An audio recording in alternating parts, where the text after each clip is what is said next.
All right, where to go? All right, we're called over to the town board meeting at the Lisbon Town Hall on Monday, May 10th, 2021 at 6:31 PM. Roll call, please. Chairman Osterman, Here. Supervisor Moonen, Here. Supervisor Beal, Here. Supervisor Braun, Here. Supervisor Plotecker, Here. Administrator Nicholas, Here. DPW Director Joe DiStefano, Here. and Clerk Capazza to record the minutes. All right, we'll stand for pledge of allegiance and a moment of silence, please. I pledge Allegiance to the flag of the United States of America and to the republic for which it stands, one nation, under God, indivisible, with liberty and justice for all.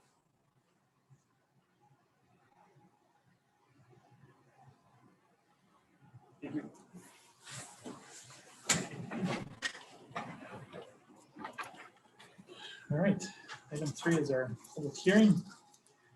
Notice was given that a public hearing will be held by the Lisbon Town Board of Supervisors on Monday, May 10th, 2021, starting at 6:30 PM at the Town Hall at West 234 North 8676 Woodside Road, Lisbon, Wisconsin, 53089, to solicit public comments on the proposed creation of Chapter 13 of the Town of Lisbon Code of Ordinances related to impact fees, which includes a needs assessment and proposed impact fees for park and recreation purposes. Is there anyone here or on Zoom that would like to speak to this public hearing? No one on Zoom. Do we have anyone in the audience tonight? So we will then close that public hearing at 6:34. And then, of course, comments from citizens present. Does anyone have anything they wish to comment on? No one on Zoom. All right. Item 5, consent agenda. Items listed under the consent agenda are considered in one motion unless a town board member requests an item be removed from the consent agenda. You got the April 26, 2021 town board minutes, a memorandum of understanding with the Village of Sussex for water service at the Leeds property, and change order number 1 for the Lisbon TID number 1 street extension project for $40,000 deduction.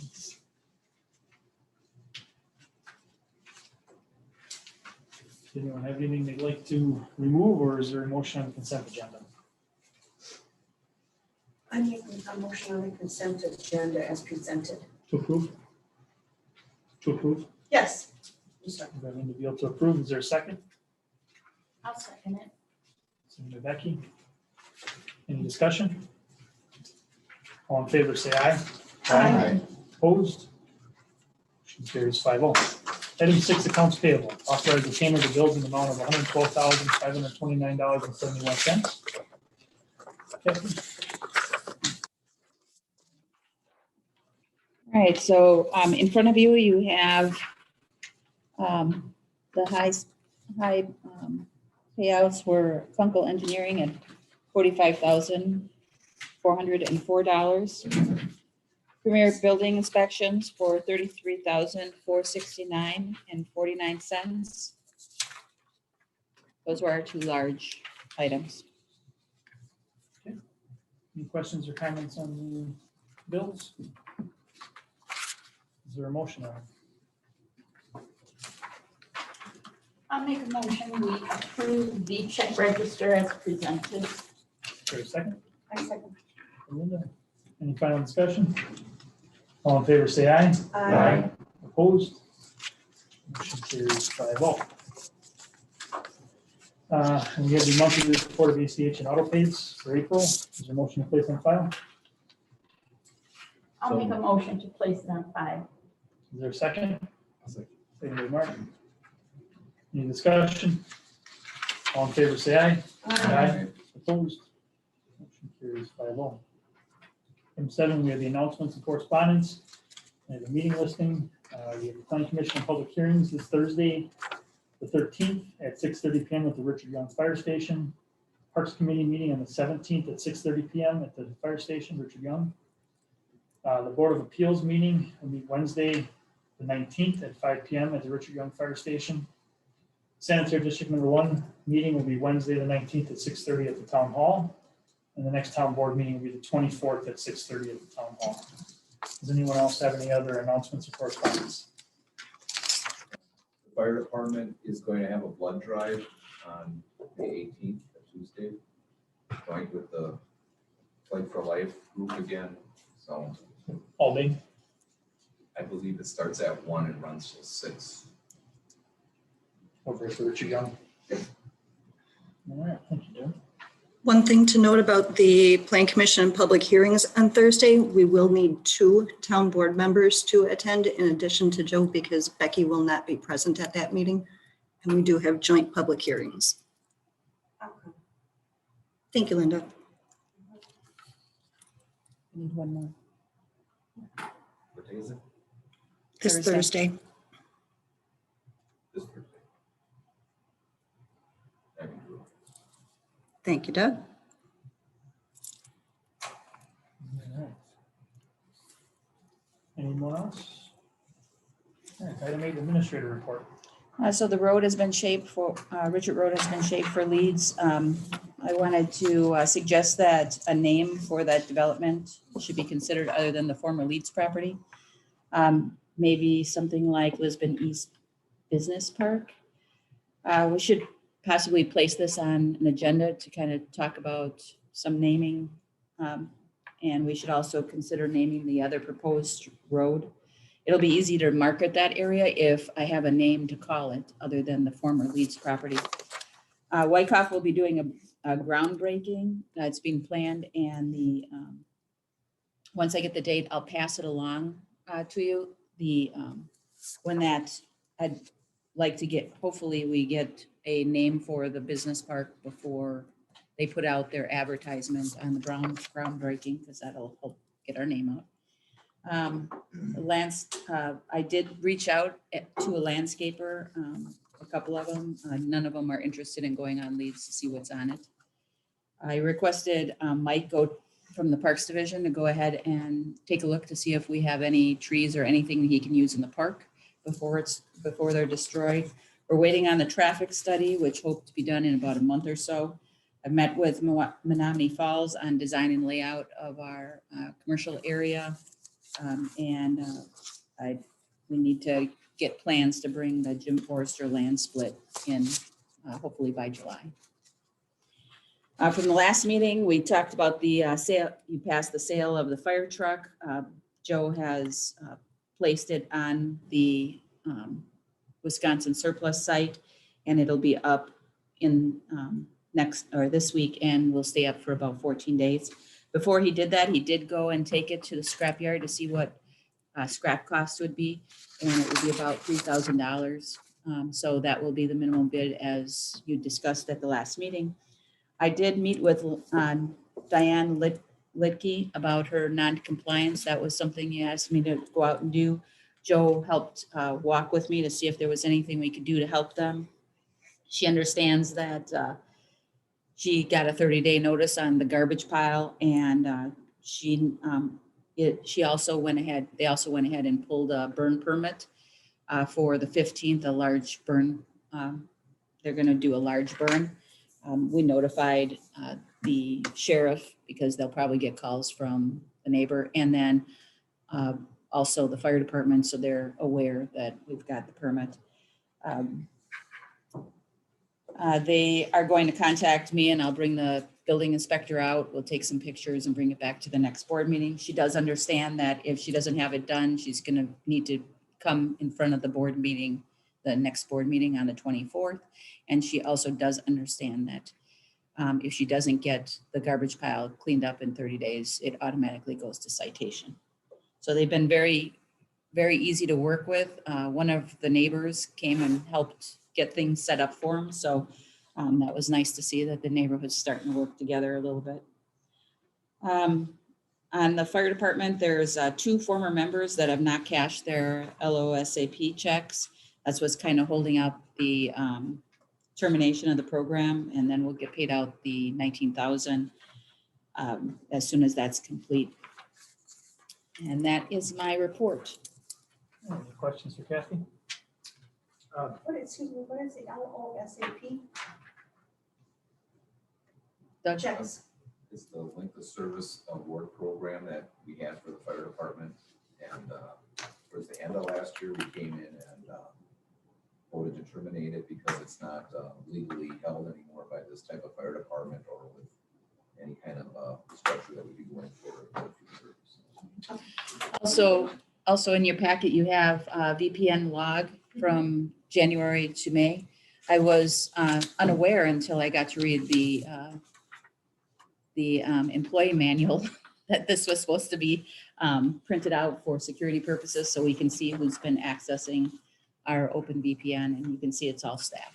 This would be the first time. I was Oh, gonna really? say, It's part we've of, never seen this Okay. before, so. it's part of the handbook, so I wanted to make sure I got it to you. That's all I have for you. I did have one concern on the non-compliance. Mhm. report. Yep. Seems that we're under a state of emergency from the state. Are we allowed to issue large burning permits at this time? Believe so.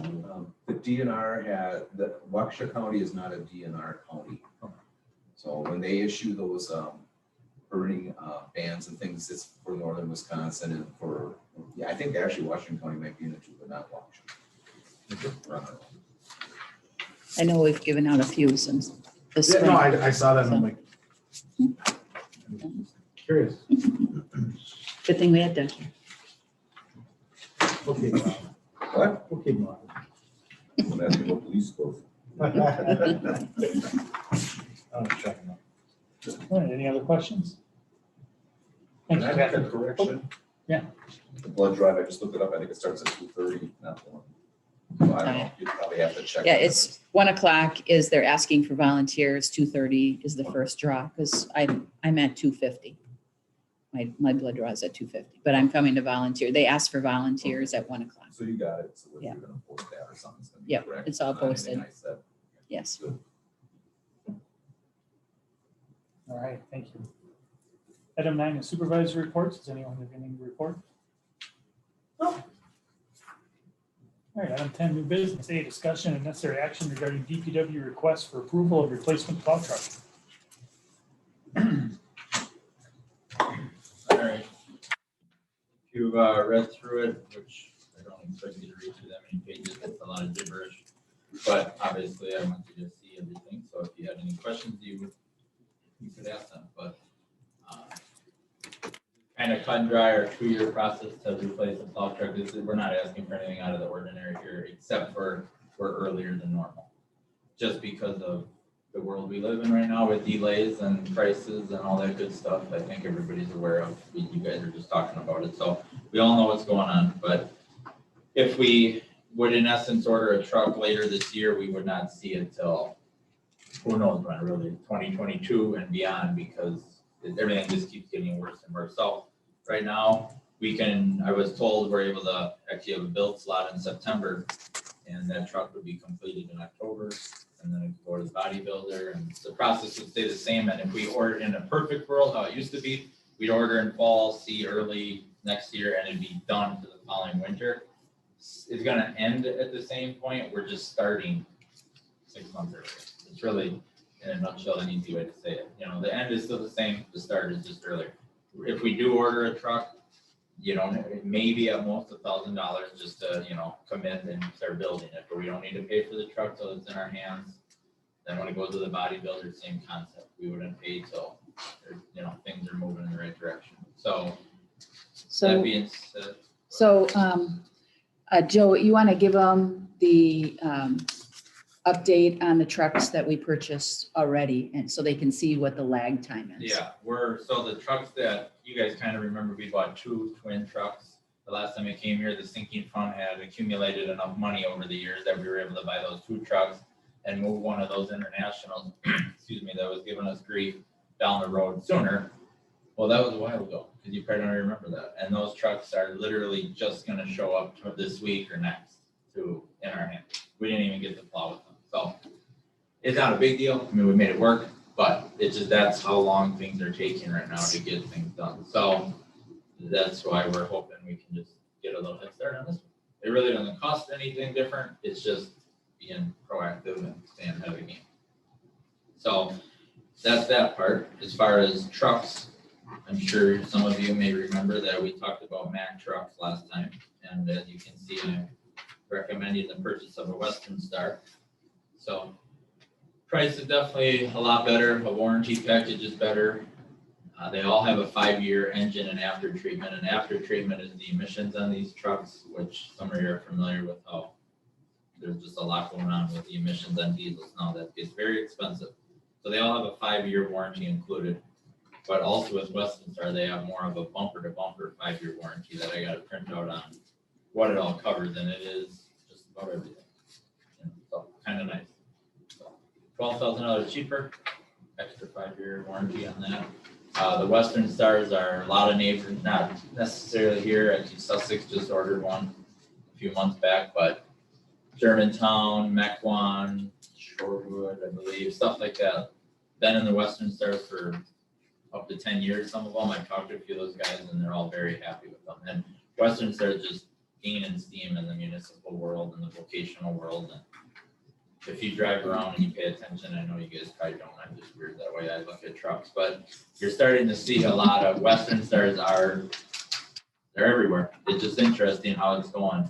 Very good feedback from the dealership, Truck Country, good people, good support out of the one on 107th in Milwaukee or Franklin if we would need to go that far, but there's one right here, 107th off the ground here. With that, I guess, I'd take some questions. Any questions from the board? Doug? So this is a tandem axle, and you still have 2 of them.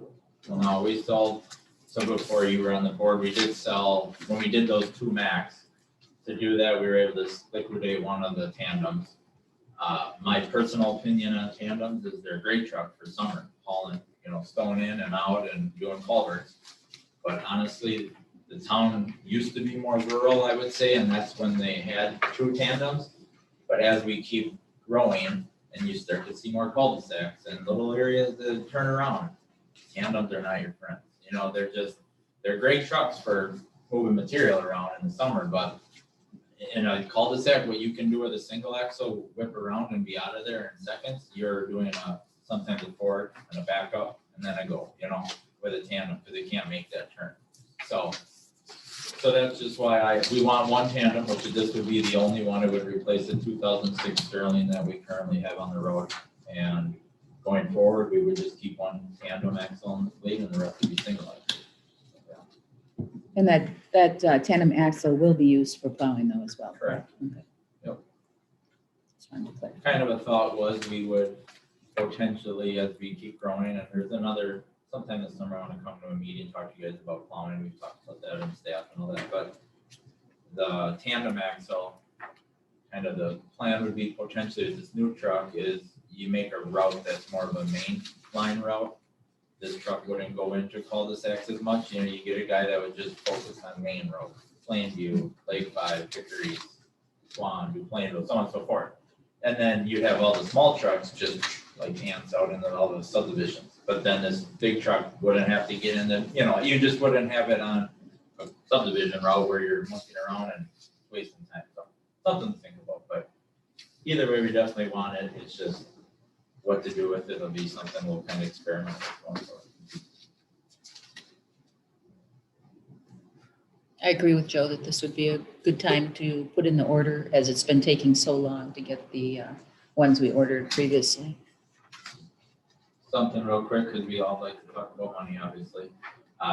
Kathy and I talked about this. I had this little thing drawn up here, and I've had this sitting in my desk for like 2 years, really, since I came to the last meeting. We talked about how we were going to basically evacuate the sinking fund that has the money allocated for trucks. So, kind of doing all the math, in a perfect world, if everything works out, which it should, we would come away with a surplus of roughly $6,000 after this truck would be done, paid for, and the tunnel is ready to plow. So we're sitting good, and then in 2 more years, we would keep accumulating the sinking fund with our money and Merton's money like we have been, and we'd be ready to do this again in 2 years like we normally do. Is that the total amount that's on page 18? Oh boy, I don't have that page number in front of me, but if you're asking what, 100 or 210, Yes. 190, 197? That's on the back Or of you the may front just be page. on the truck itself. I'm trying to figure this out. 210, 190, 197 is the total Which- price. Yeah, that's the full price. I didn't know if there was, That is- because being a town, we get something off, don't we, or that's included that? We get a really good price, just regardless being municipal compared to anything, but with, not so much the truck, I did work with them, I mean, they're giving us, this is a really good price, obviously, for a tandem axle. You could buy a single axle in a different truck probably and be almost to this price, but we're getting a tandem axle, or with good horsepower. This is a truck that is gonna be built to do work and, so we're going from a truck that is 300 horsepower from 2006 that you need to almost help get pushed up a Mary Hill, let's say it was loaded with salt, to a truck that's just gonna go and do a job and get it done. So full trailers, haul salt, push snow. But you're seeing there, the truck alone is 120,700 and some change. And then the Burke package, which is the plow, the wing, the box, the hydraulics, all the lighting, 89,000. And they give you a little discount if we pay half upfront, but that won't be till we drop it off there. So that's like the second phase of this project. So the total is 210, 141. 212, I'm sorry, 141? 210. No, 210, 191.97. It's on the back of the first page. Oh, okay, gotcha, Yeah, gotcha. in the blue, the I print out gotcha, I there. gotcha. So Joe came to me with this proposal, and I did send him back to see if he could punch a few more dollars out, and he did just that. He called and got a few bucks off, and then also some extra mats and things for the car. So that's, I like things that look nice, so it's a little bit of nice stuff to make the truck look pretty, but it's also floor mats too, which minimizer does, it's kind of like your WeatherTech in a sense, it does a full cover. You know how I am with my equipment, we like to take care of it, so I mean, it just helps keep the floor super clean, nothing, you pull them out. We have that with the Mac, I worked that deal with the Mac, so when these two trucks come, they're sitting on a shelf waiting to go in, so. Just, stuff to take care of. So how many years did you think that this would last again? 20 is kind of on average what we've been going with every truck. And you think this is so much better than the other brands? In your opinion? Yeah, I'm very confident and comfortable with this brand. I'm a Peterbilt guy at heart. I'll just say that's what I drove most of my life, and I like my truck that I drive here, this Peterbilt. But no complaints. I think we're gonna love this Western Star, and I have a funny feeling in 2 years when I come back to you guys, there's a good chance we could be talking about another Western Star. I really do. Okay. And your Peterbilt has a Cummins in it too, right? Correct. So they're the same engine. That's what nowadays Cummins is kind of, Detroit and Cummins are the engines you get in trucks for the most part. You're not, so it's almost like everything's similar, and then they just put a different body on the outside of it. But the nice thing with Western Star, the bodybuilder likes some more room to work, just ease of getting to the engine. The guys, we got one demo, to us one day, he came and showed us, we took it for a ride. Just the way the hood opens, where you can access everything compared to some of these other trucks where you gotta take half of the truck apart to even start working on what you wanna do. This is all like, boom, right there. And the guys loved that, how easy it was to get the parts. But yes, Cummins is standard, so it's easy to get parts, the guys have worked on them before. Because your Mac doesn't have, that's got a Mac. Correct, Mac is Mac. Yep. Yeah. How long did it take in the fund to get this kind of money? I'm just curious. 2 years, we can replenish this much. Okay. And there's about $6,000 left. So our number is 50,000 and some change, just over every year. Village of Mern under our contract of 2024 has another 50,000 and some change. Okay. Gives us about 100,000 just over a year, and second year 100, which is 200 plus. and then we do sell the trucks as we replace them. So that's a little bit more that goes back into the fund. So we are intending to put this money back into the truck fund. We typically would put it into the general fund. Okay. I'm not necessarily against putting that money into that truck fund. It's just in the years past, like what we used to do is we would purchase a vehicle, we budget for the entire amount, and then whatever we got on the but we sold it out and we put it back into the general fund. That's how we had typically done it. I don't think I'm not Right. opposed to Yeah. changing that. It's just- In my past experience, what we did was we sold the trucks and put it right back into capital. because we were selling a capital item. We put it back in capital to help reduce the cost of pulling from the general fund. So we would just put it right into capital fund. Is my thought. I'm The not- board will, once we get to that point, I can bring it to the board and you guys can make the decision, but that would be my, It's just My typically how intention. we did it. I'm not saying that's how we have to continue. And just to clarify, the $6,000 surplus we have in here is including, because we'd have to go back to the minutes of that meeting, but we all did agree that, or you guys, I can obviously agree, but you don't care what I say. You guys did agree to take the money from the last 2 trucks and put it in here, just for special little instance. So that was. The ones that you just got now. Correct. Those 2 trucks that we sold for the 2 max, that'll be not the truck that would end up, that we're talking about tonight that's gonna get replaced. We'll cross that bridge like she said when we get there. But the last 2 trucks that we're gonna receive here in the next week or 2, we have already sold the trucks they're replacing. And even the scrap one we're gonna sell, that That's goes fire back. truck. That's The fire separate. truck, yeah. Okay. Is it gonna be orange? You want the real, I wasn't gonna bring that up, but I'm actually, this truck was expected to be white. Well, And I that's did what I that saw here and I thought, because white. A couple of different reasons. One, resale.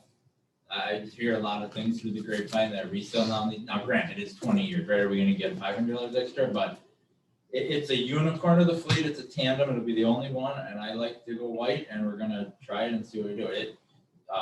Different municipalities around here have white. It's, I don't know, it's easy truck color to keep clean. Guys wanted black and I'm like, we are not doing black.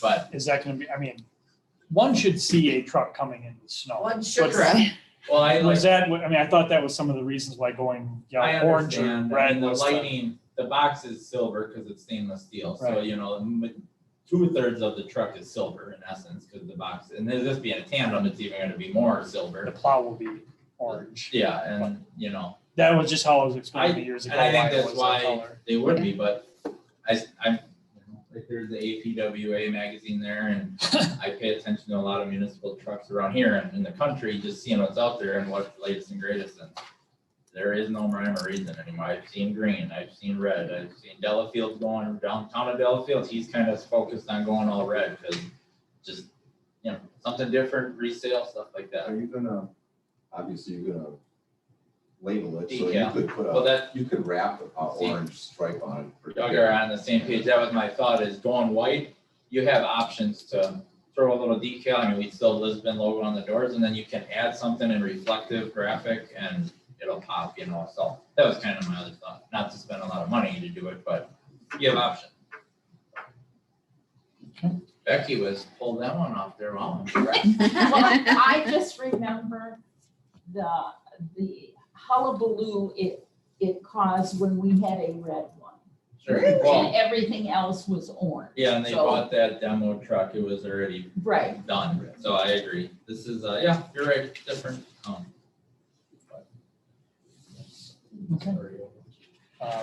Becky, any questions other than Mark? No, actually, I have a color question, but I was first. nothing else. I think you do a great job, Joe. You're very thorough and very, good at this. Sure, it does. Not hiding. Would anyone like to make a motion on this item? I can make the motion. We'll approve the purchase in the amount of $210,191.97, or not to exceed. The purchase of a Western Star 4700 SBA from Truck Country out of Milwaukee, Wisconsin, and a body build package from Burke Truck Equipment out of Madison. All right, is there a second? Second. Seconded by Doug. Any final discussion? All in favor, say aye. Opposed? Motion carries 5-0. Item B, discussion necessary action regarding the DPW request for acceptance of crack sealing contract. All right, last Thursday, we had the bid opening for our annual crack sealing program, which I rounded up the list in late winter, early spring, like we do every year, and have Mitch put it together, and they send it out to bid, and this is what we got. 4 bids came in this year, which is like pretty good. In the years past, we've only had 2. Farner and generally Thunderbolt, we always beat the 2, but we had a couple of them. So probably seen the numbers. Partner came in with a very good price, and I've nothing bad to say about Partner over the last X amount of years that they've worked with me here. Ever since I took over, I've worked with them, and they've been here prior to that. So my recommendation to Kathy would be to go with that. And that leaves a little room. That's $100,000 account, general fund account. So obviously that leaves some room where I'll come back. You guys would potentially do some asphalt treatment projects on a couple small roads that we can help preserve some of the good asphalt we have or currently in town. Questions or comments on the correct vote? Is there a motion on the correct vote? I'll make a motion that we accept the bid from Farner Asphalt Sealers LLC in the amount of $56,620 for crack sealing. Is there a second? Linda, any final discussion? All in favor, say aye. Aye. Opposed? Motion carries 5-0. Thank you. Thanks, Jeff. Item C, discussion necessary action regarding ordinance 2021-13 related to plan commission positions. So after review of the Plan Commission ordinance or code 2.04 sub A, I noticed that you were not appointing in the proper number of seats with the correct term. I also removed the requirement for a park committee member as well as our town engineer out of the ordinance. So we had a really old ordinance where actually the town engineer was actually supposed to be on the voting member of the planning commission. That's actually. correct. And we did also have it where the planning commission member was required to be on the planning commission. Park committee member was supposed to be on the planning commission. I asked for that to be removed. We can still have one, but I don't think it should be required in my mind. Right, if we don't have anyone on the park committee that wants to sit through a plan commission, now what are we gonna do? This will still allow us to have one if need be.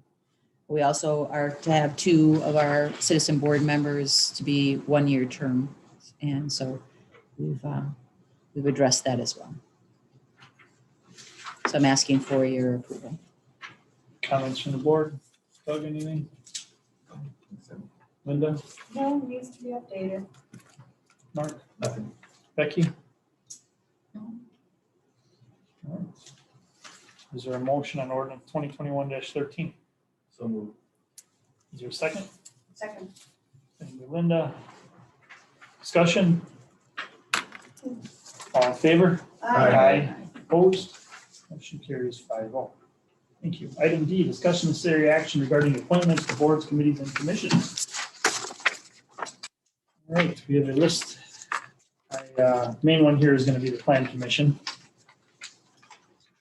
Becky is up for reappointment, and while I didn't ask her if she wanted to be on it, I wasn't giving her the option.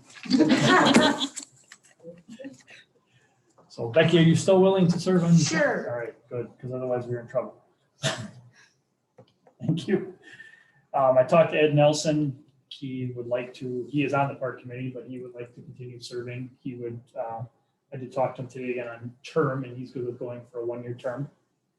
The 2 other people I'd like to appoint, actually Jeff Mouche has requested to be appointed to the plan commission, and I think he'd be an excellent fit. I did talk to him. He's willing to serve a 3-year term. And Joe Eberly is another person I talked to. I will say I was very impressed with his knowledge. I think he's going to be a good fit. He's got some experience. We also had 2 other applicants that did apply, and Sherry Howard and Bill. What was Bill's last name? Brad Willison? Willman. Who are both, I think, would fit well on the planning commission also, but at this time I'm asking for Ed, Jeff, and Joe Eberly to be appointed. I did ask them some questions. I don't know if you have any questions for me on any of the applicants. Ed Nelson is down as a 3-year. You had mentioned a 1-year. He wants a 1-year? That might be an old list that you have. You have this one? There was one on the It's a table. small one? This was next to your Mine's just packet. 1 year. It's 1 year here. Yeah, you probably have the packet from before. Okay, Yeah, it's, okay, I just want to make sure. sure. Okay, And- so who do you recommend? You said. Ed Nelson, Jeff Mouche, and Joe Eberly, and Becky Klotecker. Becky would be a 2-year term, Sure, Is it- as it follows with her. okay. Any questions from anyone on any of them? Would we have to take these separately, or can we take them together? Nope, we can do it all together. I would make the motion then to appoint Rebecca Klotecker to a 2-year term for the Plan Commission, Ed Nelson to a 1-year term for the Plan Commission, Jeff Mouche to a 3-year term for the Plan Commission, and Joe Eberly to a 1-year term for the Plan Commission. Is there a second to that? I'll second it. Second Oh, by I Becky. can't second it. I'll second. Jen? Oh, you can. Oh, okay. Can she? Yeah, she can. All right, Is that either? Becky seconds. Any final discussion on them? All in favor, say aye. Aye. Opposed? The motion carries 5-0. And then we do have the Board of Appeals. John Gerke has asked to continue serving. He would be a 2-year term, and Joseph Menzger would be a first alternate on a 2-year term. Any questions or comments on them? I would move to appoint John Gerke to a 2-year term on the Board of Appeals and Joseph to also a 2-year term as a first alternate to the Board of Appeals. Is there a second? I'll second it. Becky. Discussion? All in favor, say aye. Aye. Opposed? Motion carries 5-0. Thank you. Item E, discussion necessary action regarding resolution 2021-08, adopting impact fees needs, adopting an impact fees needs assessment. Rachel is on today. Hi, Rachel. Hi, how are you doing? Good, you? Good. Excellent. Talk to us about impact needs assessment. All right. Well, yeah, we've had a few irons in the fire here to get this task accomplished. So I provided a memo for your packets that attempts to kind of connect the dots and just, share the various pieces of this that are coming together. But on the agenda tonight is just the needs assessment itself, which is the study for establishing your impact fees, the amounts based on your current projects list. And the new ordinance, which would be placed as Chapter 13, which used to be your sign code, but that has since been removed last year based on other code edits. We're proposing that the Chapter 13 ordinance would be establishing your impact fees. That would make it a little bit easier in the future to update. So as you say, if you have identified different projects that are priorities for the town, you could update that ordinance fairly easily, and your needs assessment as well, just to accommodate those projects. Where this is coming from is just basically changes in state law that passed in 2017 that really pretty severely made stricter the rules for charging and using impact fees, what communities can use those for. So as the goal is to help you, it still provides a tool for you to cover costs of new facilities that are driven by growth that you're experiencing. It's just a little trickier to do that in a way that is in accordance with state law. So we tried to find language in the ordinances that needed updating, took that out of Chapter 12. We put it in the new Chapter 13 ordinance. And we had started this effort in 2019. It got put on hold for various reasons. I think you're all aware of. Just been a lot going on in Lisbon. And so we picked this back up very late 2020. And now this is the result of that effort, where I worked with the park committee to get the park plan updated, and Marlene and the committee members were leading the charge on that. So that kind of provided the basis of, planned recreation facilities and trails. The impact fee study itself could include a variety of facilities, but for the purpose right now of just getting the ordinance established and knowing that you could add projects later, it was decided to just trim this down and right now establish fees only for future park facilities and a small amount of public trail. So right now what we're suggesting is Based on the study, it identifies the areas, the different types of parks that are planned, coming again from your Parks Committee, certain amount of trails, you quantify those based on the estimated cost. The key things are, this looks ahead to 2040, so population is expected to go up from about 10,500 now, or at least as of 2019, to 11,920. That's the estimated population. That would amount to about 553 new households. And the key thing with the impact fees is that you take that 2040 population, we estimate that based on those numbers that are coming from Department of Administration, 12% of the population or 12% of your households in 2040 will be new growth versus existing, households that exist today.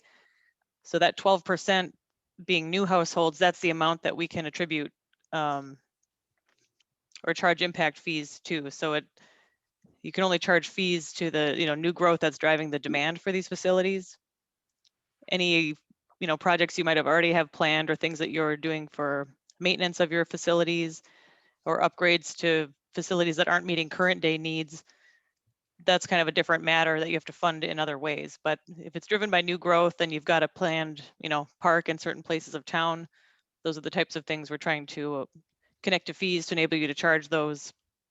You would charge them when building permits are issued, unless a developer decides to pay them in advance, which I wouldn't expect that to happen. That's kind of the quick version. I guess if you have questions or we want some more specifics, I can certainly address those. Questions from the board? Doug? Where do we put the impact fees? They're put in a fund, impact fees fund that we take, we would use if we built a new park or added new park equipment because of the growth. So they're put in a segregated fund. Aren't those impact fees for that specific subdivision though? Can you go from one part of town to another for impact fees? It's an area type, yes. Thank you. Mark? None, thank you. Becky? I just have a question and I don't know, Rachel. When a developer has a multi-tenant building, do they just pay impact fees on the one building or do they have to pay impact fees on each of the tenant spaces? That is a good question. I believe it would be based on each unit because it is a charge per household.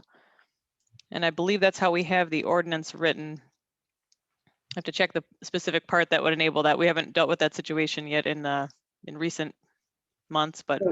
So Rachel, our this impact fee is strictly residential, correct? Yes, that's right. You can establish impact fees for non-residential use, but it's just, you have to have a clear nexus between the type of development and the use of that facility. So again, for just simplicity, it was easier to say parks, demand for your parks and trails is driven by residential demand development right now. So this is how it's being set up, but that could also be modified in the future if you want to try to expand fees for commercial development, for example. Well, then why does it say that impact fees are due upon issuance of a building permit? If the fees for development would be more than $75,000, the developer may defer payment of the fees for up to 4 years. So if the individual homes are paying for the impact fees, what is this in here about the developer then? That is based on the statutes and how it was written. Actually, how that plays out can be very, I guess I'm just seeing it now, just starting to see how communities are dealing with this. It's a little bit tricky because I think the law may or may not have anticipated how this actually works at the municipal level. So communities are, I think, handling this in different ways. I have seen a subdivision right now that's in, building out. And in that case, they did have enough fees that the developer deferred. So if the total amount of lots, would amount to that 75,000 or more in fees, the developer can defer it. It's a little strange. Some communities opt to require a deed restriction in that case, just to put future lot owners on notice, or some form of documentation to say that when you pull a building permit for this lot, you will be responsible for the fees. If it's a smaller scale development or, certified survey maps, sometimes the person who's subdividing the land will just pay those fees so that they can sell the lots, and those don't come along with that responsibility.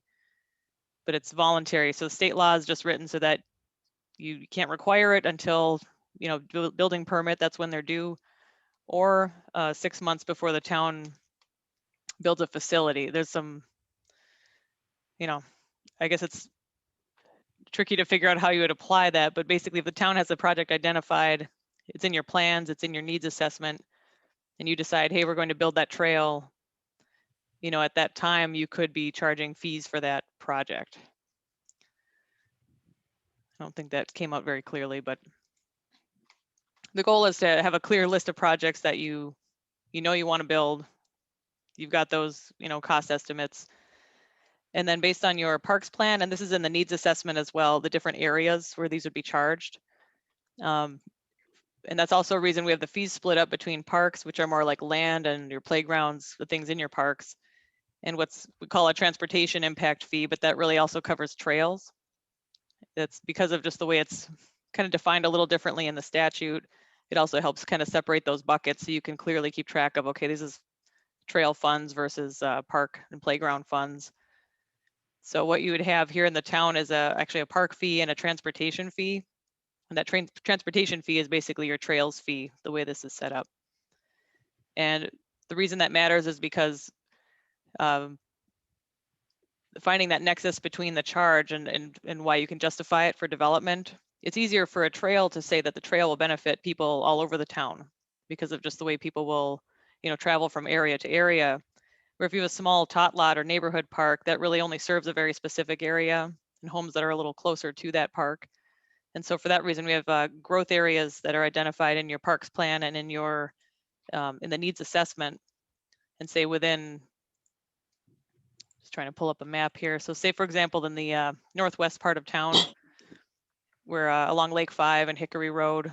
That's an area you're expecting to see more growth. Realistically, we think that one neighborhood park is likely to be needed in that area based on the future population, the type of development up there. So within that area, we have sort of a boundary drawn where you could charge park fees to support one future neighborhood park in that area. Other parts of town don't really seem to, it's harder to justify the connection for a park fee. So the parks are really broken down geographically. Your trails, though, there's just a handful of trail segments. I believe you could charge impact fees for those trails no matter where the building permit is pulled, because that's part of a broader network that is connected and would, serve to better connect the town. Is that making sense? Yeah, I thought so. Okay. Okay. So a lot of residential development, you can have highways and other transportation facilities impact fee, $114, and then they can also have for the lands, depends upon what growth area, they'll have that too. So you can have 2 impact fees on a lot. If I'm reading this correctly. Yes, that's right. Okay. All right, just want to make sure. Thank you. You bet. Any other questions? Do we have a certain amount of time to spend an impact fee? 8 years. 8 years.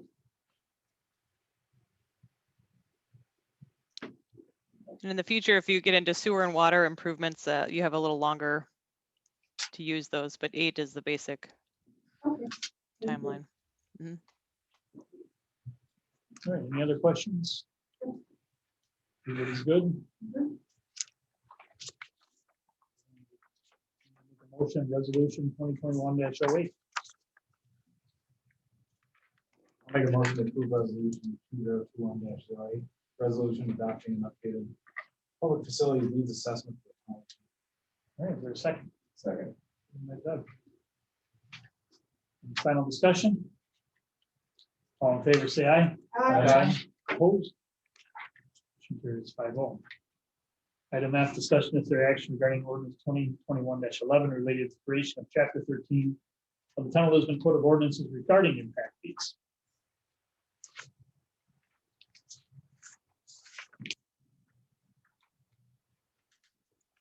Have any questions on this? Anything staff wants to add? All good? Yeah, I think I covered that. This is just, again, removing some language from chapter 12, setting up new code language that should be compliant with state statutes. And it's all in chapter 13, so that should cover all your bases for impact fees. All right. No questions? Is there a motion on this item?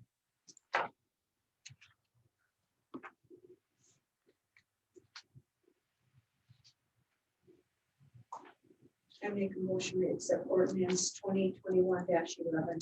Is there a second? I'll second it. Any final discussion? All in favor, say aye. Aye. Opposed? Motion carries 5-1.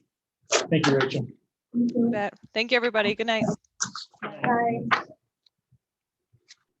Item G, everybody's most excited item of the night. Discussion and necessary action regarding the first draft revision of the employee handbook. All right, so what I did was I put a cover letter out there for you. I do have a timeline that I'm trying to accomplish this in. So we'll talk about the employee handbook. Any changes will be brought back for the 24th meeting. I'll also bring in a draft of the vacation and sick part of the employee benefit manual. I have taken the employee benefits manuals and made them appendixes to the employee handbook due to the fact that they are changing when it comes to health and life insurance. So then on June 14th, our first meeting in June, I'd like to bring back a draft of the employee benefits manual. And then I did split out the employee benefits manual for the fire department. The LFD would have their own employee manual as they work in a different hourly fashion. So it's much easier to discuss 24-hour modes and how holidays, vacations and such are done in their manual. So it doesn't get mixed up with our regular, the other department employees. So on June 28th, I'd like to bring in their first draft of the PTO for LFD. So I did give you a list of key issues changes that I made that I thought I wanted to bring to your attention. I may have missed something. If you have something else, we can add to them. Of the 16, are there anything that you want to discuss, or did you want me to go through each one of them?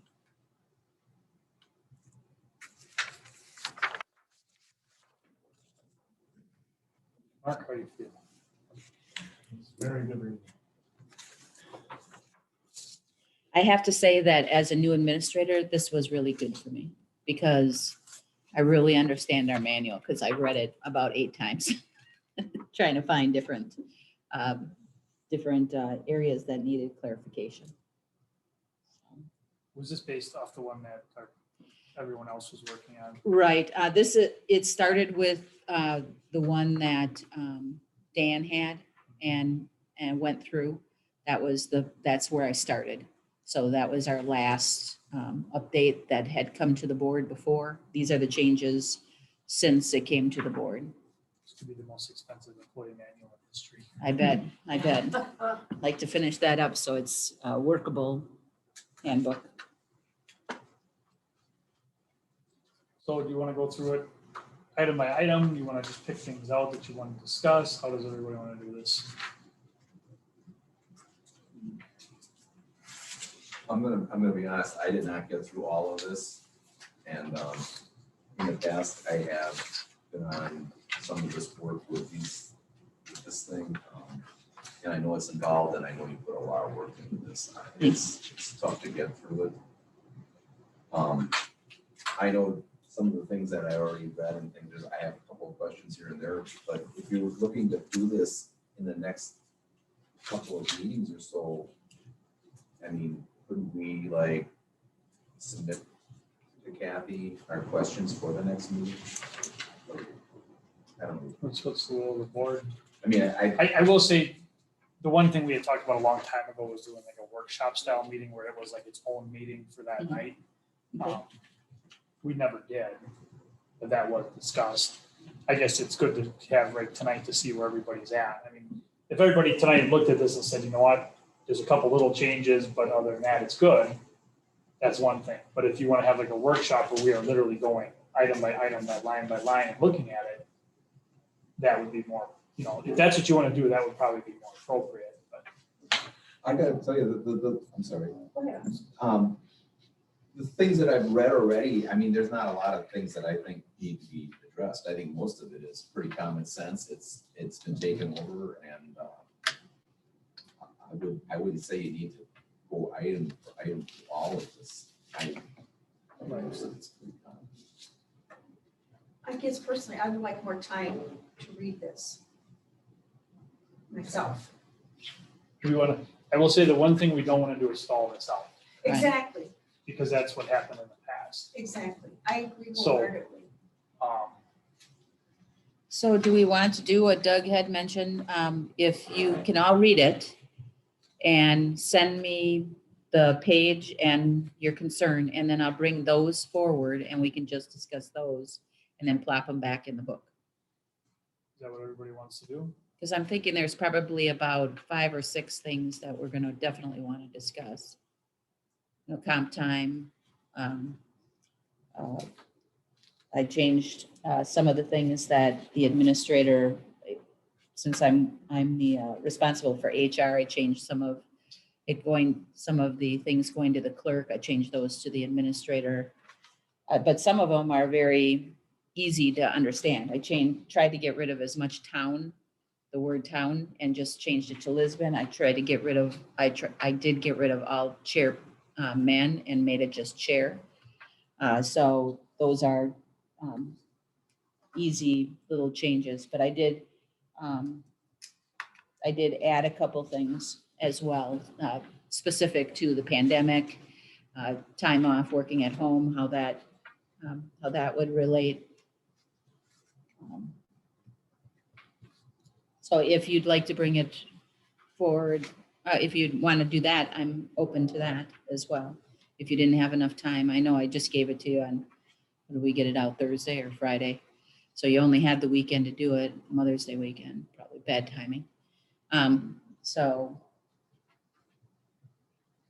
Is that what- I'm open for that. I mean, I think some of these are pretty low hanging fruit that we really don't need to discuss, but can we just tonight knock out some of the higher level stuff? And Sure. I think that might save everyone else time and review, and you as well, for filling a group tonight versus 5 individual responses on each question. Okay. So does anybody have a problem with me getting rid of the word town? I did have to keep it in for like town hall, and then I can just change it when we're incorporated to village hall. Because I'll have to change the chair to president anyways during that, but it'll be an easy couple changes. Could you do Lisbon Hall? I don't know if that fits. Oh, it's just do it time. So any problem with changing that? No.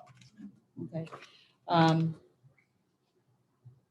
Okay, so the next one is on page 8 and 14. I tried to get it so then we can, and I'm looking at the red copy when I'm talking about page numbers, okay? So you can actually see what I changed. So in 8, if you take a look at it, other than the chairperson stuff, if you go down to the area where it's on the discrimination and harassment complaints. The employee who opts, that second bullet point, I said it would go to the, as soon as possible, to the supervisor, to department head, and, or the supervisor, department head, town administrator instead of town clerk, and then to the chairperson. the chair. So here, all I did was, since I'm the person in charge of HR, I took, I changed the clerk to administrator. And I did that farther in the next bullet, same thing, changed administrator, or changed clerk to administrator, and then the fourth paragraph as well. So if there's a complaint on the administrator, it goes to the chair. So otherwise, complaint of any other employee immediately goes to their supervisor, department head. Me, if it's an issue with a department head and such, so. No, I think that's very appropriate, and it should go through a chain of command to the department head. Okay. Sounds good. Then on page,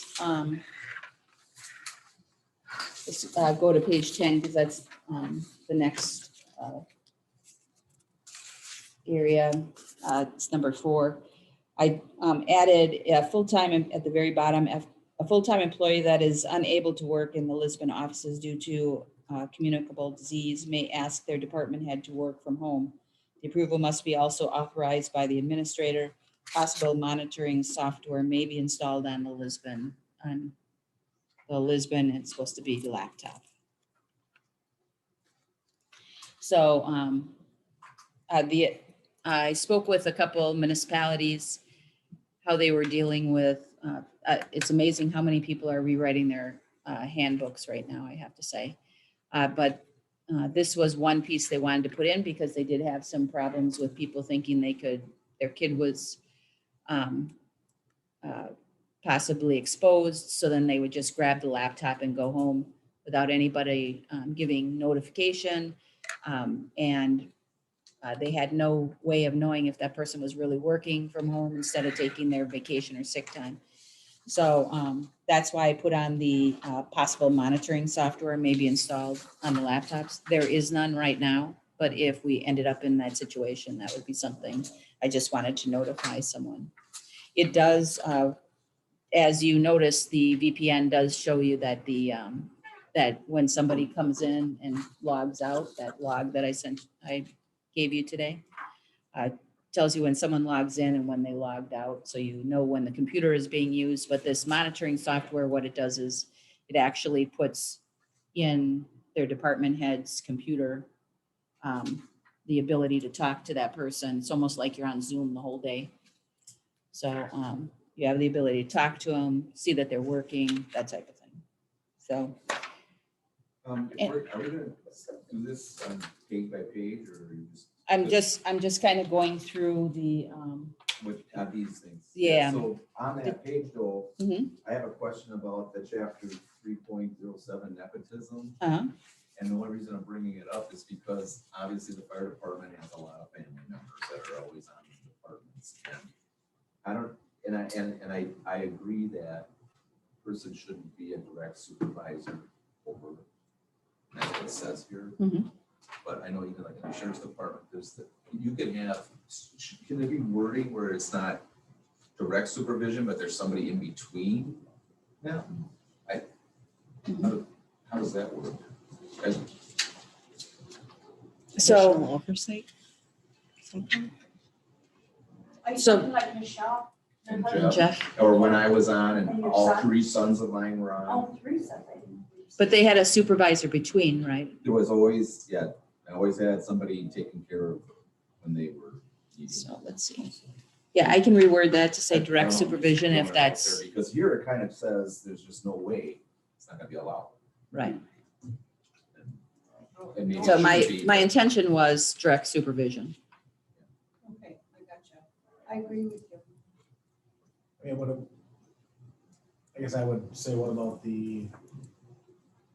let's just use position, say the administrator had a immediate family member that was part of town employment. I mean, essentially, you're the end all for performance evaluation and recommendation. Well, except that if there's a department head between me, I'm not doing their eval, the department head is. Right, but I guess, are we opening ourselves up to a problem if that person's your subordinate? like you. Well, I would think if I hired somebody in my office, you're saying, or in the office here, or as a department head. Say, let's just use since it's here, say the administrator had a person under the direction of the DPW director. Mhm. He ultimately has to send that to you for your approval. He doesn't have the authority to approve on an administrative level, if that makes sense. Like, what do we do about the top of the pyramid? Because he reports to you, he could feel, Mhm. Like he needs to, I don't even say you, but the yeah, I position. understand the position. He could feel influenced by the fact that Right, right. his ultimate performance review is based off of you rating him. So I don't think even if you remove it would it, one time, I mean, I think that is the ultimate problem is if it stops at your level. mhm. So should we write something in there that says that has something to do with the administrator, that it would have to come an approval for an administrator's family member needs to come to the board for approval or to the chair for approval and just dump me? I mean, No, I let me think- rephrase that I think it would have to allow for an out. somehow. Should that be the case? Okay.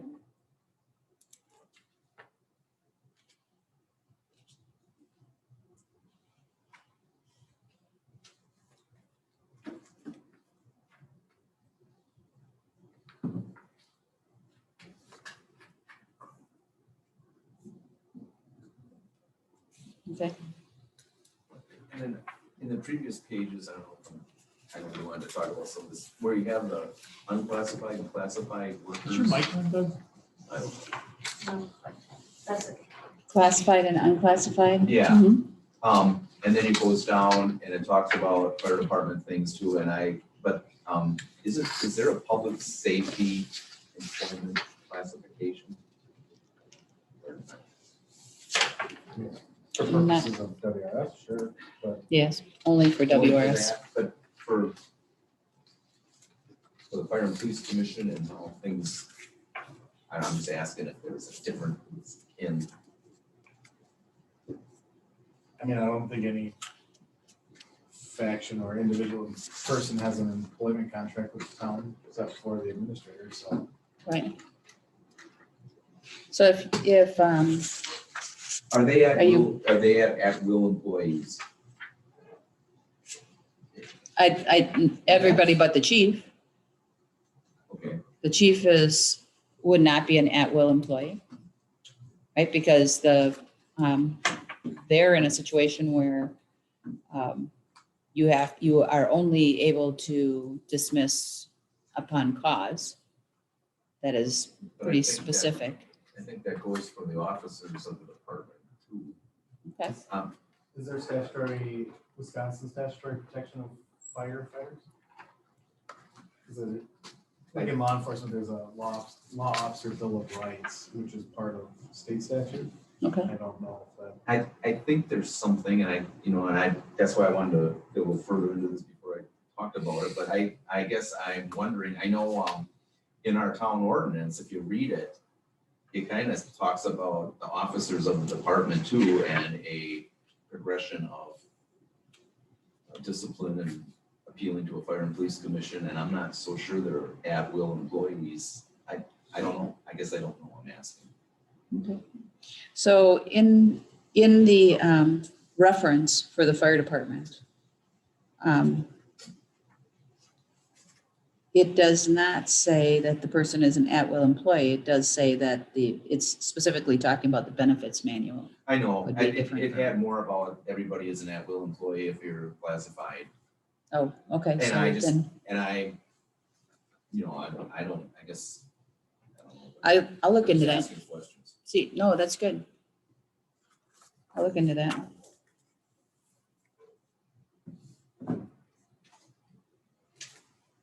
One thing I did see in 308 under work schedules. 308. right after nepotism there. What page? This is Okay, you're 10. Page 10. page 10, okay. Work schedules. All right, so this is Public Works employees may be required to be on call from November 15th to March 15th and required to be available at any time. Employees who are called into work shall be paid at the rate of time and a half commencing at the time the employee reports to work. Mhm. So we had done this, Joe, you probably remember this, talk about 40 hours. Once you've worked 40 hours a week is when the overtime starts. That's correct. And we did, I didn't recall this. Yes. Thank you. This was probably like this in the old handbook, though, I'm sure. Yeah, it is. I didn't change that. Yes, I did mention the 40 hours later on in the budget, I mean, in the benefits manual, so. I've got that. Anything else on page 10? Yes, yep, go ahead. And here we talk about the, I guess I didn't look further down. This is addressed. So it says that hourly employees will generally work from 8:30 a.m. to 4:30 p.m. unless assigned otherwise. What are we doing with, this has been a thing for 20 years now, lunches. It seems like everybody eats their lunch here at the town hall. Is that right? Right.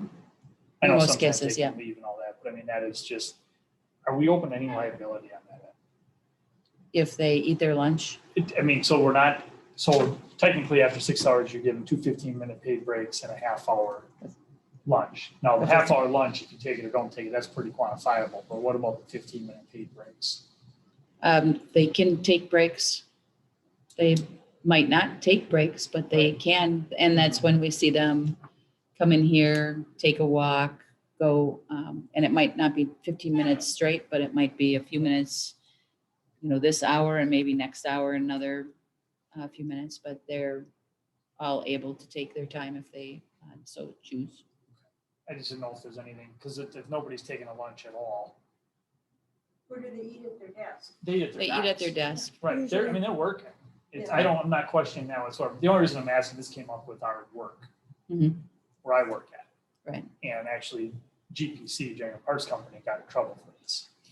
Because people were working right through their lunches, Mhm. and somebody went back at them. Right. Was Well, it voluntary? Prove it.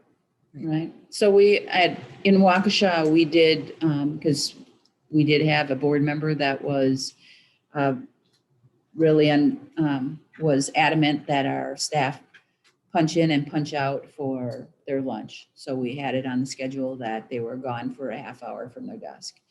And we implemented that and we kept that going. This was how it was working before I came. I didn't want to shake up too much.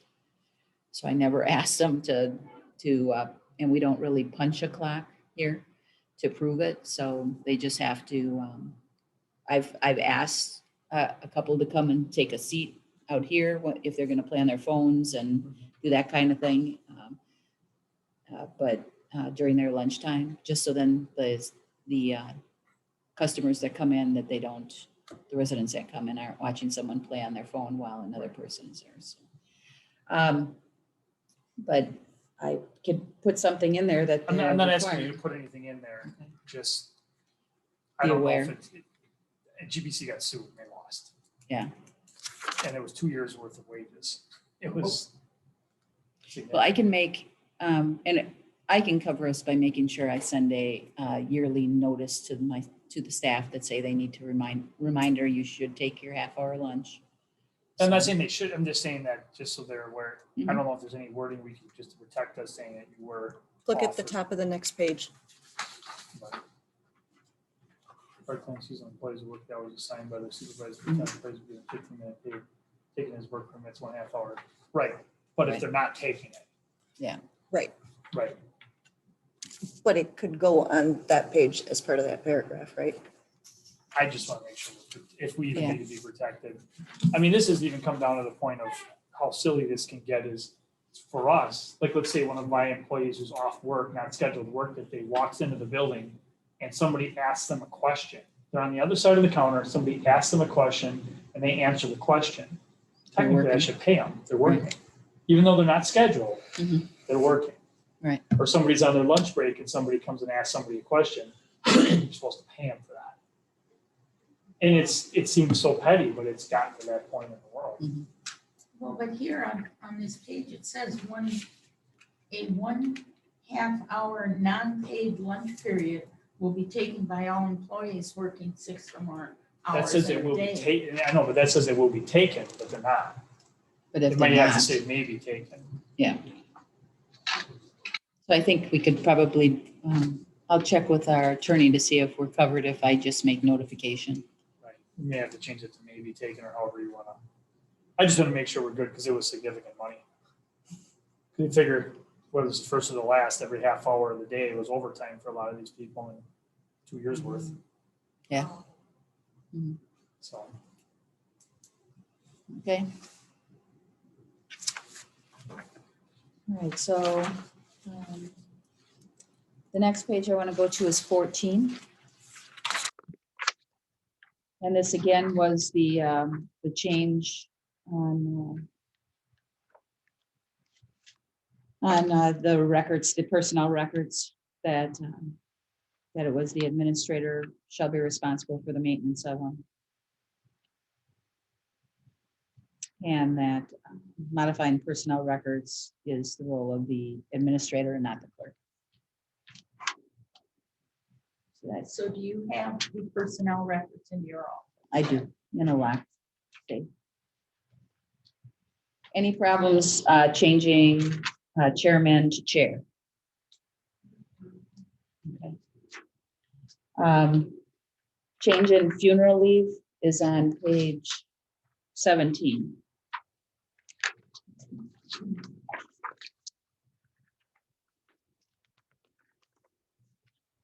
So this actually just reworded it a little bit and added specifically what different immediate family might be considered. Took into consideration grandchildren, adopted children, stepchildren as included. So this was something from our attorneys.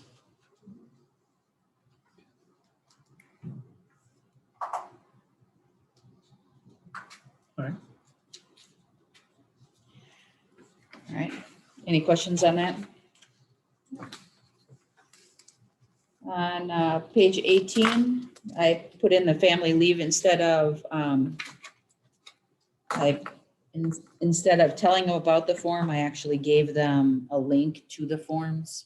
So then if the feds change it, we don't have to, or Wisconsin changes it, we don't have to keep up change the manual, so. On 503 is the clarification of the interim and acting on page 26. That came before you earlier this year, and also to put it in the manual, so I did. Acting is, so I added the word interim by acting or interim appointment. And then I made the note that acting is considered when an employee is filling in due to the absence of a supervisor, manager, or fire chief. The employee must be in an acting role for a period of greater than 30 days to receive acting pay. Interim is when the position is vacant due to retirement, resignation, separation of the individual from the organization. I think organization sounds kind of fun. Isn't there a better word to use in there, organization, Municipality? municipality, or can't say town? Or can't you just say from Lisbon? I can do that. I'll change the organization to Lisbon.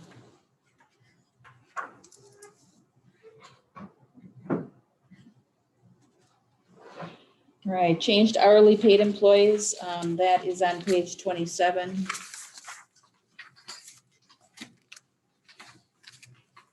So this is where I made it clear about the 40 hours. So here I crossed off the Sundays and just left the holidays. Hourly paid employees who are required to work on holidays as specified in the employee benefits manual.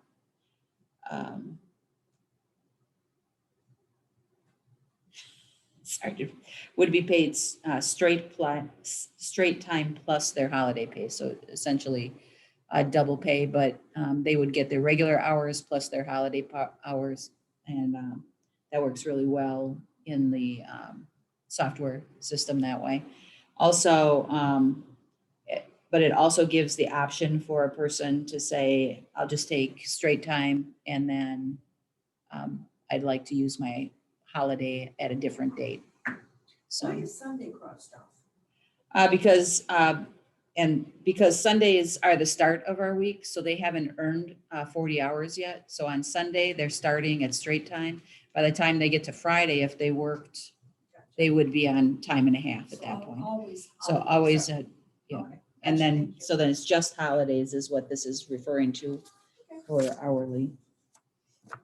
You know, for instance, Elisa had to work on Good Friday because of the election. We had to stay open till 5. Then she took her holiday another day. Should we specify what period of another day has to be within? How much time? Well, like within a year or? Well, it's 10 years? That was within the part of calendar year. So Wasn't that part of the change that was approved previously? no, I don't think, no, it wasn't. Previously, we said that we were talking mostly about the floating holidays. So I can put in there Yes, that it has you're to be right. taken, I could just see somebody who doesn't really want to reassign their holidays for a long time, banking them. Thinking they could bank them and assign them no, to a Yeah. future date. What do you do on New Year's Eve? Can you say 12 consecutive months? Or I mean, You take pay it. them then, apparently. yeah, we pay it out. Yeah. So any holidays would get paid out that are still staying by the end of the year, because we're trying to pay out even our comp time by then. So we don't want anything to sit on the books other than our vacation rollover allowance. All the rest are, we want to finish at the end of the year, pay out at the end of the year. But I will put that in there. Do you want me to say they should be taken by the same calendar year? Or would you prefer I put something in there that says that they, if not taken by the first payroll in December, will be paid out? That's the language I used for the comp time. It's paid on the 1st in December. Yes, the first payroll in December.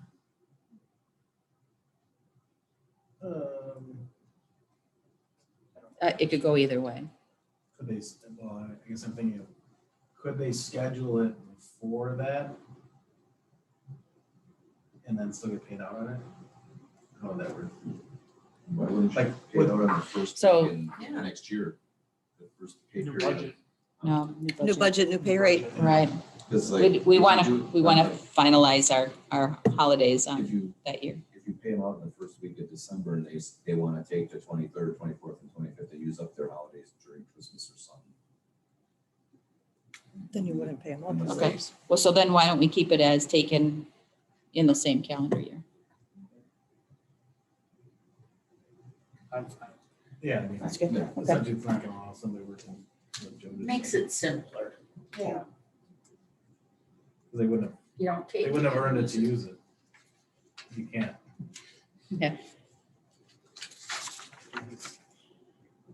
All right. So our 2-hour minimum call-in pay was very confusing because at the beginning, I knew what that meant. But then it suddenly, in the middle of the paragraph, got very confusing on what that meant. You should So- have been here for that discussion. We changed it to be, I talked to Joe, we sat down and exactly what did he feel that this was for? And it's if somebody gets called in and they only worked a half hour and they left, they still get a minimum of 2 hours paid. And so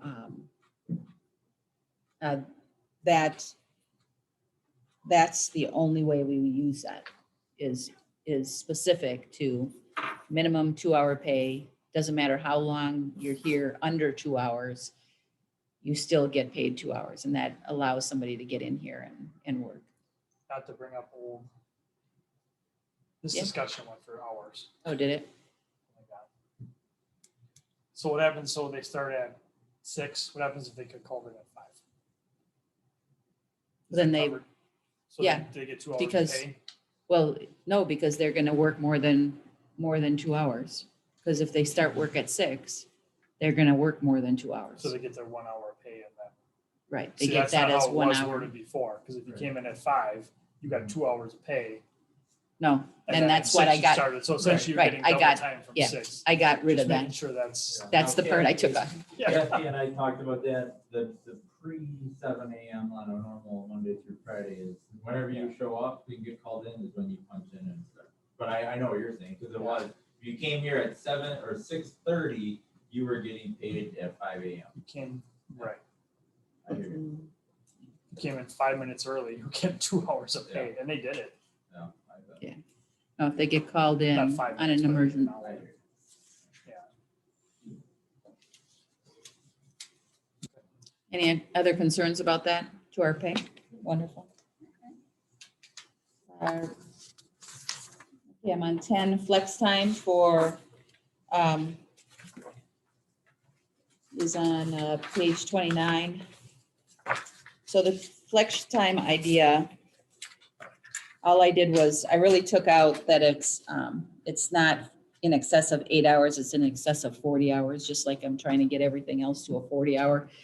You could work 8 out, you could work 10 hours on one day and the next day you aren't flexing, you're just working your regular hours. If you work by Friday, you want to flex and take get out of here a couple hours early, that's what flex time is for. But it's got to be pre-approved. I need to know who's actually using it and how often and how long. So I have an idea. So I did put that in, that I need to be notified. It's not tracked. So if a person puts in 10 hours, we're not keeping track of it like we do comp time. It's just, we know that you worked a lot of hours this week because you were working at the election. Get out of here early on Wednesday and catch up on your sleep. Something like that. And that was for salaried employees, correct? Salaries only. So comp time use for C, I dropped the accumulation down to 40 hours instead of 80 hours. So if they accumulate 40 hours, anything after 40 hours automatic and they didn't use it, if they still have 40 hours on the books, that they automatically start getting paid out as an overtime rate. If you think of the ones that already have like 5 weeks of vacation, now they've got 80 hours of vacation of comp time. That's a lot of time off to try to schedule. This does not preclude somebody from getting 40 hours, taking 10, earning another 10 to make it 40 again. It's just at 40, if they go overtime at any point in time, they would start getting paid out overtime. I talked to Joe about this. We didn't think that it was going to be a concern. Do you have any concern about that? Starting January 1st. Same. That's a little different, yeah.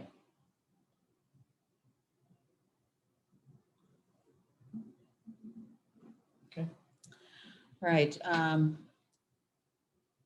So on the first payroll in December, any accumulated comp time that's still around will be paid out. So, and there is no comp time earned between that check and the first of the year, or the 31st of the year, end of the year. And that's, the reason is because we're changing over to a different possible pay rate. We want to make sure that we have it clean, all the comp time. And as I read it with WRS, if we hold that over and they don't take it as comp time and we pay them out, say, the next year for comp time, now I can get a penalty for not counting their hours the year that they were earned. So it's important that we clean up all our hours that they worked on the same year and then move forward. The reason and that's why I did between December and January. So I talked to Joe about this as well. We didn't see that this was going to be an issue for anyone. They would, instead of comp time, they would just get paid overtime during those 3 weeks in December. I did also add an increment no less than 1/4 of an hour taken at a time. I did the same thing for sick time. The idea that we're going to do 0.17 or 0.808 in comp time because they were either late or wanted to leave a few minutes early. We want to make sure that it's always 1/4 hour.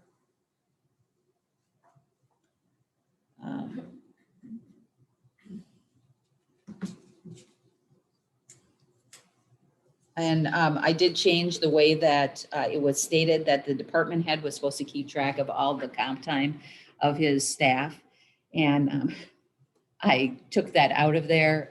What we do for comp time is we have them put it on their time cards, and then the department head does approve that time card, and then it's put into into our system, so it's always accumulating. So they know what their comp time, their sick time, and their vacation time is throughout the year, every time they get their check. So we don't need a department head to keep track separately than using the time card is all we're trying to do. Any concerns about the use of comp time?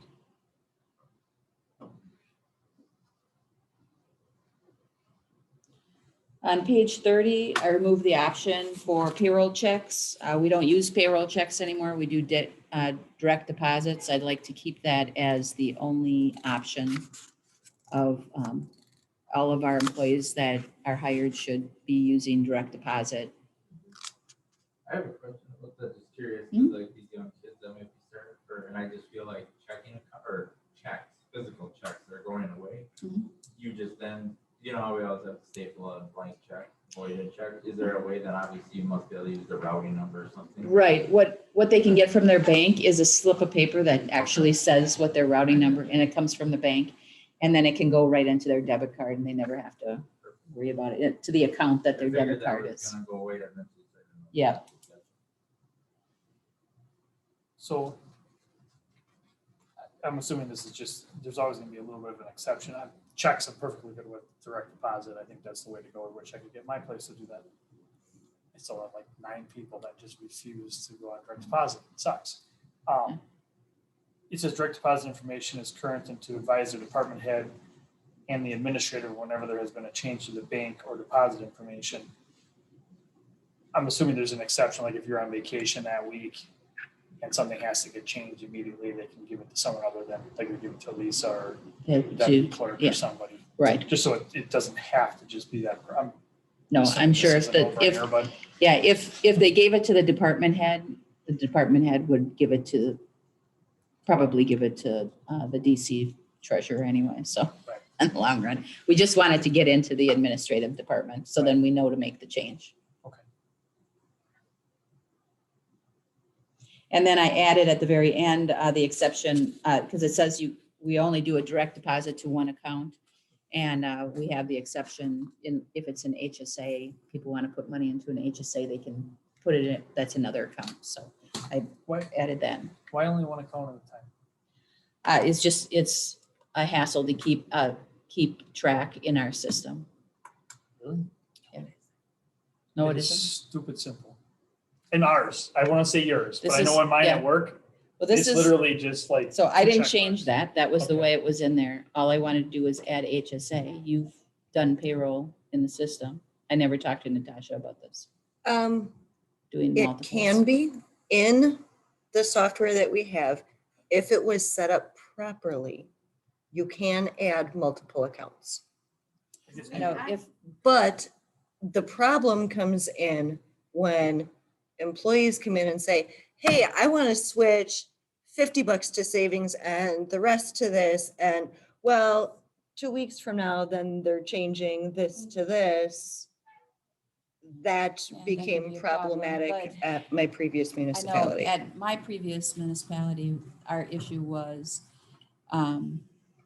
you could have, two accounts, but it had to be specific amounts. It couldn't be, I'm gonna do 50% in here and 25% in here. The problem came up with our fire You department. do this So for me now. From the town. we do it You in two deposit different so places. much in one account. so And much is it another in account. percentage wise? I think it's dollar. I think it's It's a a dollar dollar. amount. So there's a specific dollar amount and then the remainder. Goes, right. Right. Right, So but- that's why I'm saying you do this. I know you do. The town does this now. Okay, well, let's make Because that I change. have this. So I wouldn't know that, but yes. No, it's fine. No, 'cause I do was gonna payroll. Say, I know we had people that put money in Mm-hmm. a savings and in a checking. Right. And some So- people bank at multiple banks. So Right. I will take That's out the last line, employees may only utilize one deposit, and I'll also do the exception because we don't need the exception now. Okay? See, this is why we're going through it. I think Uh, our old software, maybe it was different. I don't know. It I don't was know what just you in had there. previously, but with Casell, it's not horrible. It's just when you have to make changes, every other pay cycle Well, was yeah, that's- problematic. We also That's when you had, put the hammer down. we also You had need 80 backup, some bring it, Linda. employees. She'll take care of it. So Or you on, could put only so many changes, only one, whatever, if it gets to be an issue. If it gets to be an issue, somebody will say something. Nicely, I hope. so my next section was on page 64. I don't know if anybody else had something between 30 and 64 that you wanted to talk about. But those could be possibly brought up at a later date for you. When I went through it, it looked like the changes were mostly all town changes.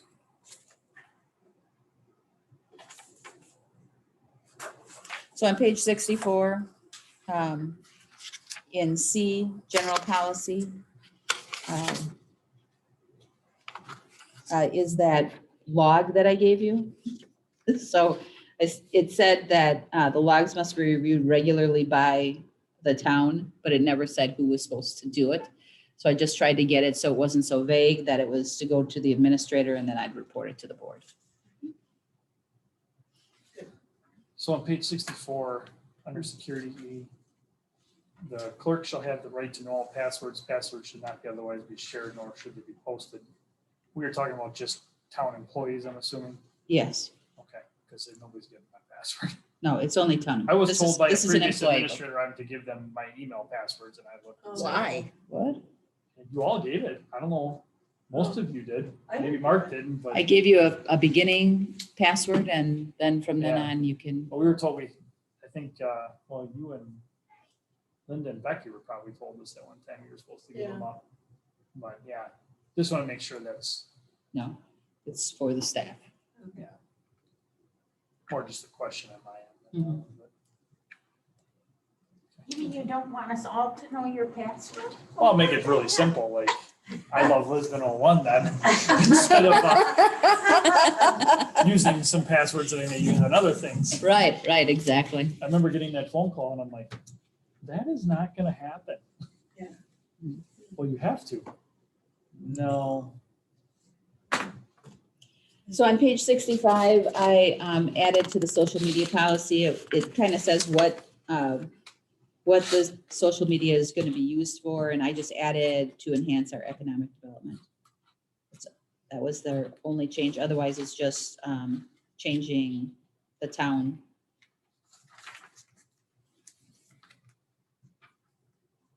So we have a social media policy on the books from, I think, '08.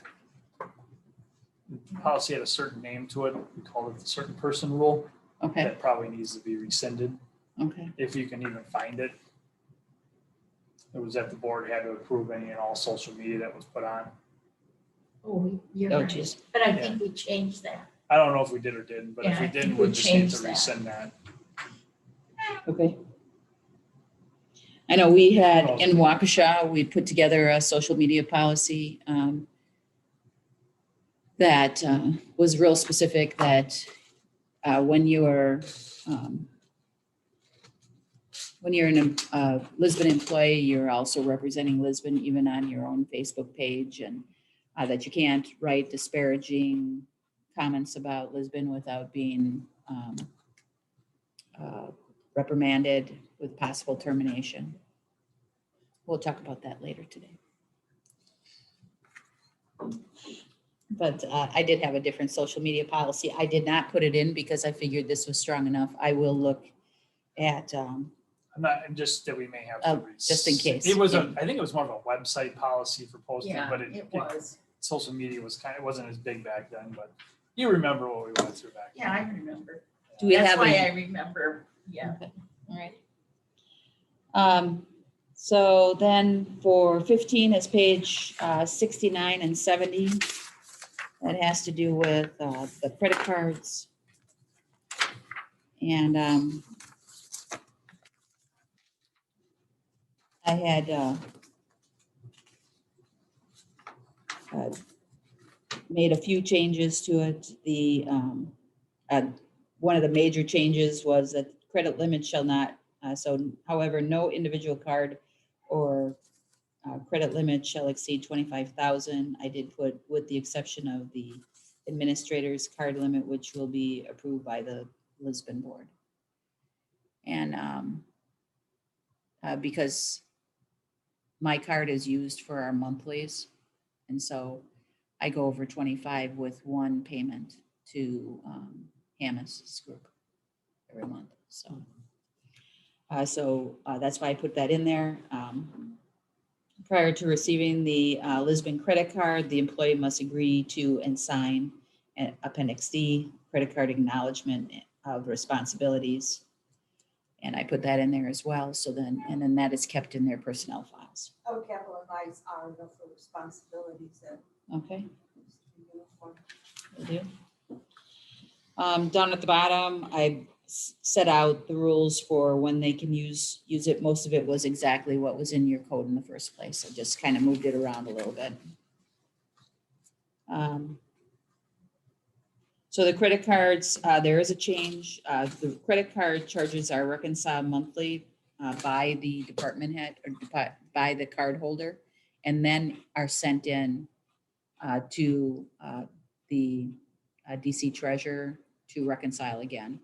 But the idea that we would get all these receipts and then we get a credit card statement and then we're trying to match up what that was supposed to be for doesn't make any sense when the department head knows what they spent, knows what that receipt is for, can see it on their statement and do all that work together, then sends it in to us, and that works really well. I think Joe and Michelle are doing a great job with that. So I made that change as well.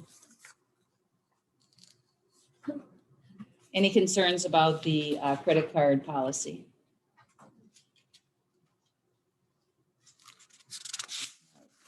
On 16 is page 74.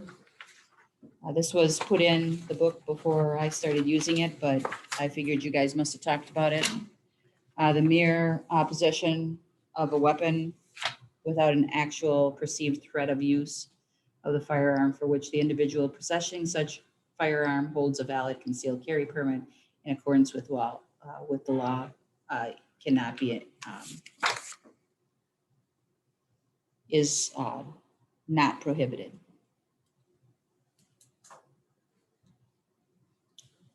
And that's what I have for you today. I think you did a good job. Thank you. I think it was more precise.